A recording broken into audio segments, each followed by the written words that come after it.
अगर हिस्ट्री ने अपनी सबसे अच्छी बातें छोड़ दी होती तो क्या होता। रोम और मिस्र जितने शक्तिशाली साम्राज्य, लेकिन समय, युद्ध और औपनिवेशिक चुप्पी ने उन्हें दफन कर दिया। आज हम भूले हुए एम्पायरों की खोई हुई विरासत को उजागर करते हैं, जो व्यापार, विज्ञान और संस्कृति के मास्टर थे। उनके नाम शायद अनजाने हों, लेकिन उनका प्रभाव अविस्मरणीय था। जहां हिस्ट्री जाने माने दिग्गजों का जश्न मनाती है, वहीं कई अविश्वसनीय सभ्यताएं अभी भी अंधेरे में हैं। इन खोए हुए एम्पायरों ने विशाल क्षेत्रों पर शासन किया, शानदार शहर बनाए, धर्मों को आकार दिया और विज्ञान की सीमाओं को आगे बढ़ाया। फिर भी किताबों में उनका मुश्किल से ही जिक्र होता है। क्यों? क्योंकि हिस्ट्री हमेशा जीतने वालों द्वारा नहीं लिखी जाती। कभी कभी इसे बस उन्हीं ने लिखा है जिनकी आवाज सबसे तेज थी। चलो इसे बदलते हैं। घाना साम्राज्य 4वीं से 13वीं सदी तक पश्चिम अफ्रीका में शासन करता था, आधुनिक राष्ट्र से बहुत पहले। यह ट्रांस सहारा व्यापार मार्गों के चौराहे पर स्थित था। सोने और नमक के व्यापारियों पर टैक्स लगाकर अमीर बन गया। अल बकरी जैसे अरब यात्रियों ने घाना की राजधानी कौम्बी सालेह को पत्थर की इमारतों, बाजार और धन से घिरे एक राजा वाले व्यस्त शहर के रूप में वर्णित किया। घाना का पतन व्यापार में बदलाव और अल्मोराविदों के हमलों से हुआ, जिससे माली के उदय का रास्ता खुला। 3वीं से 14वीं सदी तक श्री कॉन्क्वेस्टा साम्राज्य ने दक्षिण पूर्व एशिया के समुद्रों पर शासन किया। पालेम्बांग, आधुनिक इंडोनेशिया में मुख्यालय वाला श्री कॉन्क्वेस्टा मलक्का जलद मरुमध्य को नियंत्रित करता था, जो इतिहास के सबसे व्यस्त व्यापार मार्गों में से एक था।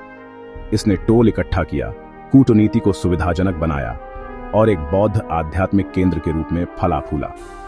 चीनी भिक्षु यिजिंग ने वहां पढ़ाई की और उसकी उन्नत बौद्ध शिक्षा की प्रशंसा की। उनकी समुद्री प्रभुत्व 11वीं सदी में दक्षिण भारत से चोल इन्वेजनों के साथ खत्म हो गया, जिसने बंदरगाहों को तबाह कर दिया और नियंत्रण को कमजोर कर दिया। लेकिन श्री कॉन्क्वेस्टा का सांस्कृतिक प्रभाव मजापाहित जैसे बाद के एम्पायरों के उदय में भी गूंजा। माली साम्राज्य 13वीं सदी में घाना के पतन के बाद उभरा और मनसा मूसा के तहत पौराणिक ऊंचाइयों तक पहुंचा। मक्का की उनकी 1324 की तीर्थयात्रा इतनी आलीशान थी कि इसने काहिरा और मदीना में महंगाई पैदा कर दी। उन्होंने कथित तौर पर 60,000 पुरुष और 18 टन सोना लाया। लेकिन माली सिर्फ अमीर नहीं था, वह बुद्धिमान भी था। टिम्बकट्टू इस्लामी शिक्षा का केंद्र बन गया, जो सांकोर विश्वविद्यालय और खगोल विज्ञान, चिकित्सा और कानून पर 700,000 से अधिक पांडुस्क्रिप्टों वाली लाइब्रेरी का घर था। मनसा मूसा की मृत्यु के बाद आंतरिक संघर्ष और आक्रमण ने साम्राज्य को कमजोर कर दिया और 17वीं सदी तक यह बिखर गया। ख्वारिज़मियन साम्राज्य 11वीं, 13वीं सदी में मध्य एशिया में एक वैज्ञानिक और आर्थिक पावरहाउस था। इसकी सबसे बड़ी विरासत अल ख्वारिज़मी, जिनके नाम से हमें एल्गोरिथम शब्द मिला। उन्होंने बीजगणित, त्रिकोणमिति, खगोल विज्ञान और भूगोल पर मूलभूत ग्रंथ लिखे। ख्वारिज़्म ने फारस को सिल्क रोड से जोड़ा, जिसमें गुरगंज और समरकंद जैसे शहर व्यापार और विचारों के साथ फले फूले। लेकिन 1218 में शाह ने एक घातक गलती की। उसने एक मंगोल दूत को फांसी दे दी। चंगेज खान ने क्रूर बल से जवाबी कार्रवाई की, शहरों को नष्ट कर दिया और सदियों की प्रगति को मिटा दिया।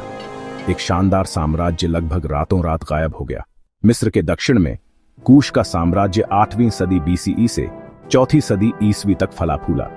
अपनी ऊंचाई पर कूशाइट राजाओं ने मिस्र पर विजय प्राप्त की, 25वें राजवंश की स्थापना की, काले फराव के रूप में शासन किया।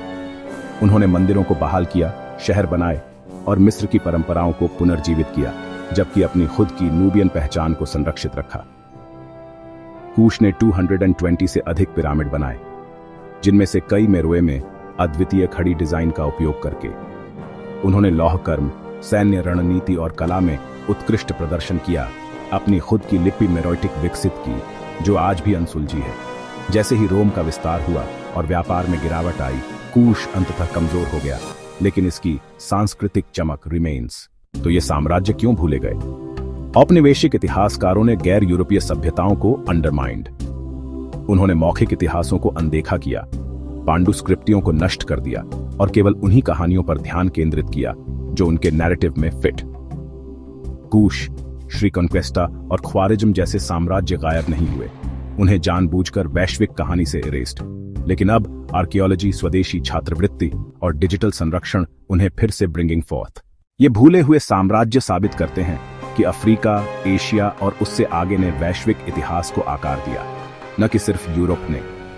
उन्होंने व्यापार, विज्ञान, वास्तुकला, शिक्षा और कूटनीति का बीड़ा उठाया, अक्सर पश्चिम से पहले। याद रखें, इतिहास सिर्फ वही नहीं है जो रिमेंबर्ड, ये वह है जिसे येट टू बी डिस्कवर्ड। इन भूले हुए एम्पायरों में से किसने आपको सबसे ज्यादा हैरान किया? क्या यह घाना का सोना था, कूश के पिरामिड या श्री कनक्वेस्टा की समुद्री शक्ति? मुझे कमेंट्स में बताएं। और अगर आप और खोई हुई सभ्यताओं के बारे में जानना चाहते हैं तो मेरा अगला वीडियो देखें, शंभला का खोया हुआ शहर, एक हिमालयी किंवदंती जो शायद सच हो। और ऐसी छिपी हुई हिस्ट्री के लिए सब्सक्राइब करें, क्योंकि पास्ट गया नहीं है, बस सप्रेस्ड।